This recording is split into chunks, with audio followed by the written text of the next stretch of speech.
වගකීම් වලින් නිදහස් වෙන්න බලන්න වෙනවා. පැහැදිලිද? නැත්නම් මේක මාර අමාරුයි.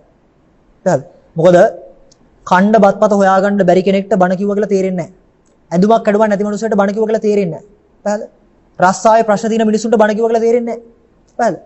රස්සාවේ ප්‍රශ්න තියෙන මිනිස්සු නිකම් පන්සලට ඇවිල්ලා මොකක් හරි කරලා යනවා මිසක කණ්ඩ පොණ්ඩ නැති මිනිස්සු මෙතන පන්සලට ඇවිල්ලා නිකම් බල්ල යනවා මිසක ඒගොල්ලෝ රැඳෙන්න කැමැත්තක් නැහැ. ඇයි ඒ? ප්‍රශ්නේ එච්චරටම වැඩි. පැහැදිලිද? ඒකයි බුදුහාඳුර කිව්වේ සිව්පසයට විතරක් කැමති වෙන්න අනිත්‍යව අතහැරලා දාන්න කියලා. පැහැදිලිද? අනිත් වෛවාරං විගඩන් ටික අතහැරියේ නැත්තම් අල්පේච්ඡ වුන් නැත්තම් හරිද? ලේසියෙන් සුභ රෝජ කියන්නේ ලේසියෙන් පෝෂණය කරන්න බැරි නම් හඳේ තමයි හොයන එක. පැහැදිලිද? ඒ නිසා.